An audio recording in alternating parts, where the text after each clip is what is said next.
Radhe Radhe friends, ओम नमः शिवाय। हर हर महादेव। कैसे हैं आप सभी? आई होप सब ठीक होंगे। सावन आने वाला है। सावन में सभी महिलाएं सावन का स्नान करती हैं, प्रत्येक दिन मंदिर जाती हैं और मंदिर में जाके भगवान शिव पर जल समर्पित करती हैं।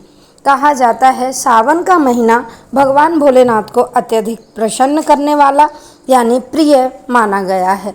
हमारे हिंदू धर्म में सावन को पवित्र महीनों में गिना जाता है। भगवान भोलेनाथ की इस सावन में विशेष पूजा अर्चना की जाती है।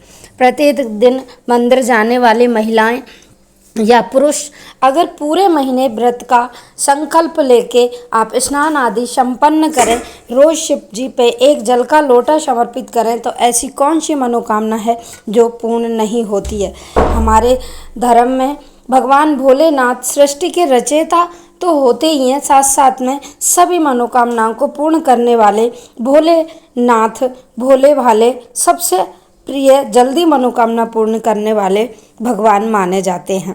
अगर आपकी कोई भी ऐसी मनोकामना है जो बहुत समय से पूर्ण नहीं हो रही है या फिर आप बहुत ज़्यादा परेशान हैं, तो आपके लिए ये महीना किसी वरदान से कम नहीं है। इस पूरे महीने में आपको डेली मंदिर जाके रोज़ सुबह सवेरे एक व्रत का नियम लेकर या संकल्प लेके आपको स्नान करना है। और पूर्ण विधि मैं इसमें बताऊंगी कि किस प्रकार आप रोज़ मंदिर जा सकते हैं। रोज़ मंदिर जाने के बाद किस प्रकार से आप उस शिव जी के मंदिर में जाना चाहिए, पूजा किस दिशा में बैठ के करनी चाहिए, सामग्री रोज़ वाली क्या रहेगी, रोज़ किस समय पूजा करना ज़्यादा सर्वश्रेष्ठ रहेगा, पूजा के नियम क्या हैं, पूरे अंत तक वीडियो में आपको सारी जानकारी प्राप्त होगी। वीडियो एंड तक देखिएगा। पसंद आए तो लाइक करिएगा, शेयर करिएगा। सबसे पहले मैं बता दूं, ये जो सावन का महीना है 22 जुलाई से आरंभ होके 19 अगस्त तक ये रहेगा, यानी कि सोमवार से शुरू होके ये सावन महीना सोमवार को ही ख़त्म हो रहा है। सबसे अच्छी बात इसमें यह है कि 4 सोमवार पड़ रहे हैं। भगवान शिव की पूजा सोमवार के दिन की जाती है। कई महिलाएं 16 सोमवार या पशुपति व्रत का पालन करती हैं। ये तीनों ही व्रत भगवान भोलेनाथ को प्रसन्न करने के लिए विशेष फलदायी होते हैं। जीवन में हर महिला को ये व्रत अवश्य रूप से करने चाहिए और ये व्रत करने से हमें सुख, समृद्धि, धन इत्यादि की कामना करते हुए ये व्रत अगर संपूर्ण करते हैं तो अवश्य रूप से ये मनोकामना हमारी पूर्ण होती है। तो सबसे पहले आपको ये बता दूं कि 4 सोमवार पड़ रहे हैं। चारों सोमवार को आपको व्रत रखना अनिवार्य है। अगर आप सूतक पातक या फिर पीरियड के समय पे पूजा ना कर सकें तो आपको डेली मंदिर में ज़रूर जाके या फिर घर के किसी फैमिली मेम्बर से इस टाइम पे आप जल से सिंचवा के अपना नियम पूरा कर सकती हैं। सबसे पहले मैं नियम के बारे में बताती हूँ कि नियम किस प्रकार से लेना है। तो 22 तारीख को सुबह सवेरे आप स्नान आदि करके जल्दी ही मंदिर में आप पहुँच जाइए। आपको नीले काले वस्त्रों का पूरे महीने में परहेज रखना है। सबसे पहले जब आप मंदिर में जा रहे हों तो अपना एक सुनिश्चित समय बनाइएगा कि आप अगर 10 बजे जा रहे हो तो 10 बजे जाइएगा, 8 बजे जा रहे हो 8 बजे जाइएगा, 2 बजे या 12 बजे के पीछे मंदिर जाना वर्जित माना गया है। भगवान भोलेनाथ पे जल चढ़ाना वर्जित माना गया है। 12 बजे से पहले आप सुबह 4 बजे से 11 बजे तक के बीच में आप जल समर्पित कर सकते हैं। सबसे पहला नियम यह है, जब भी आप जिस समय पे जा रहे हो पूरे महीने इसी समय पे जाना अनिवार्य है, अगर आपको अपनी मनोकामना शीघ्र ही पूर्ण करवानी है तो। उसके बाद मैं आपको बता दूं, जो जल का लोटा है उस जल के लोटे को आप घर से ही भर के लेके जाओगे। चाहे आप बाल्टी में पानी लेके जा रहे हो, घड़े में पानी लेके जा रहे हो, गंगा सागर में पानी लेके जा रहे हो, वो जल अपने घर का होना चाहिए, क्योंकि उस जल में हमारे घर की परेशानी, हमारे घर का दुख दरिद्रता, हमारे घर का संपूर्ण नेगेटिव या पॉजिटिव वातावरण उसमें रहता है। और भगवान भोलेनाथ पर जब हम समर्पित करते हैं तो हमारे घर में आई हुई सभी परेशानियां भोलेनाथ ख़त्म कर देते हैं। तो सबसे पहला नियम ये हो गया, जल अपने घर से लेके जाना है, एक ही समय पे जाना है। दूसरा है, जो भी सामग्री हम लेके जा रहे हैं पूजा की, चाहे वो चंदन हो गया, धूप हो गई, दिया हो गया, माचिस हो गई, फूल हो गए, बेलपत्र हो गए, भोग की सामग्री हो गई, या फिर कोई भी फल, या फिर आप पैसे, वो सारी चीज़ें अपनी खुद की होनी चाहिए, ना कि हमें किसी दूसरे की उपयोग में लानी है। जो भी सामग्री आप लेके जा रहे हो, कोई ज़रूरी नहीं है बहुत ज़्यादा सामग्री आपके पास है, नहीं है, एक सफ़ेद चंदन और एक घी का दीपक, थोड़े से आप कोई भी पुष्प या बेलपत्र लेके भगवान भोलेनाथ को आप चढ़ा सकते हैं। अगर आपके पास फूल या बेलपत्र अवेलेबल नहीं है तो आप मंदिर से लेके उनको शुद्ध जल से धो के वापस से चढ़ा सकते हैं। कोई भी सामग्री आपको किसी दूसरे के उपयोग में नहीं लेनी है, उससे हमें हमारे व्रत का फल नहीं मिलता है। तीसरा है कि आपको 4 सोमवार के व्रत करना विशेष रूप से अनिवार्य है। अगर आप किसी कारणवश ना कर सके तो उस सोमवार के व्रत को छोड़ के अगले सोमवार से आप अपना व्रत का नियम पूर्ण कर सकते हैं। अगला नियम है कि इसमें मंगला गौरी की पूजा की जाती है।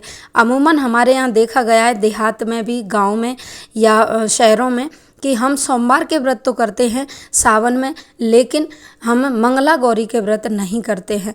मंगला गौरी मंगलवार वाले दिन माता पार्वती की पूजा की जाती है, जिन्हें 16 सोमवार के बराबर ही बताया गया है। अगर हम इन सावन के 4 मंगलवार इनकी पूजा करते हैं, उन्हें श्रृंगार की सामग्री भेंट करते हैं, उन्हें चूड़ा, चुनरी, साड़ी, कपड़ा, या फिर आप उनको पूरे दिन पूजा अर्चना करके उनसे अपने पति की, अपने बच्चों की, अपने परिवार की खुशहाली की कामना करके ये व्रत करते हैं, तो हमें सावन का पूर्ण फल प्राप्त होता है। सावन के महीना पूर्णिमा से शुरू होकर पूर्णिमा पे ख़त्म होता है, तो दोनों ही पूर्णिमा सोमवार के दिन पड़ रही हैं। सोमवार के दिन पड़ने के कारण वो पूर्णिमा और ज़्यादा महत्व रखती हैं, क्योंकि पूर्णिमा चंद्रमा से हमारा संबंध होता है और भगवान शिव का भी चंद्रमा से संबंध होता है। तो पूर्णिमा का व्रत अवश्य रूप से करें।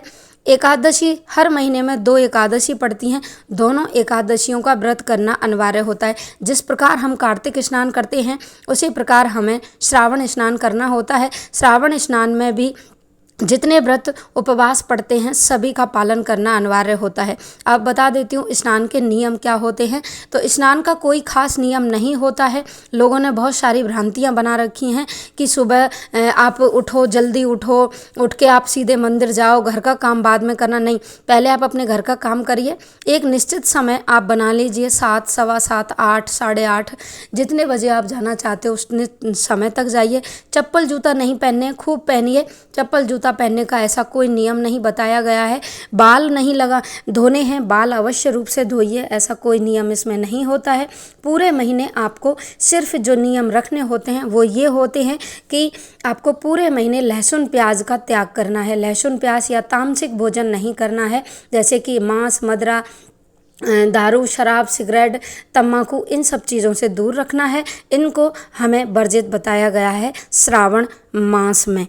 श्रावण स्नान में ये चीज़ें वर्जित बताई गई हैं, इनका मैंने उल्लेख बता दिया था। आगे मैं बताती हूँ। एक नियम हमेशा याद रखिए कि एक दीपक आपको सुबह प्रज्वलित करना है, एक दीपक आपको शाम को। अगर सुबह आप मंदिर में जा रहे हो तो शाम को दीपक जलाने अवश्य रूप से जाएं। एक दीपक अपनी देहली पे और एक दीपक अपने घर के मंदिर में अवश्य रूप से पूरे महीना जलाना है। ओम नमः शिवाय का जाप इस आपको पूरे महीने करना है। श्री शिवाय नमस्तुभ्य का जाप भी आप कर सकते हैं, या फिर सबसे सरल जो मंत्र है भगवान भोलेनाथ का, जिससे वो शीघ्र प्रसन्न होते हैं, वो है साम सदाशिव। साम सदाशिव, शाम सदाशिव। इस मंत्र का जाप करके आप भगवान भोलेनाथ की आराधना करते समय भी आपको यही मंत्र जप करना है। दिन में उठते, चलते, बैठते, सोते हमेशा आपको इसी मंत्र का जाप करना है। पूरे महीने ना निंदा करें, ना चुगली करें, ना किसी का अपमान करें। ब्राह्मण का अपमान, गऊ का अपमान और तुलसी माता का अपमान, इन तीनों का अपमान करना साक्षात भगवान भोलेनाथ का अपमान करने के बराबर बताया गया है। अब मैं बता दूं कि पूजा किस दिशा में बैठ के करनी है। तो उत्तर पूर्व दिशा में बैठ के आप भगवान भोलेनाथ की पूजा करिए। आपको उनकी जो मोरी होती है पानी का निकास, उसको आपको लांघना नहीं है। 7, 11, 3 प्रकार परिक्रमा करना अनिवार्य होता है। रोज़ आपको ये करना है। अब मैं बता दूं कि सावन के महीने में आप क्या खाएं और क्या ना खाएं। तो सावन के महीने में आप कई लोग ऐसे होते हैं कि एक बार भोजन करके व्रत का नियम व्रत का नियम रखते हैं, पूरे महीने एक समय भोजन करते हैं, संध्या में या दोपहर में। कई लोग मिट्टी के शिवलिंग रोज़ बना के उनके घर पे पूजा करते हैं और उनको शाम को विसर्जित करते हैं। दोनों ही तरीका अपने आप में सर्वश्रेष्ठ हैं। आप रोज़ शिवलिंग बना के भी पूजा कर सकते हैं और या मंदिर में जाके भी पूजा कर सकते हैं। मंदिर में जाके रोज़ पूजा करना और घर पे पार्थिव शिवलिंग बना के पूजा करना, दोनों का ही फल हमें बराबर प्राप्त होता है।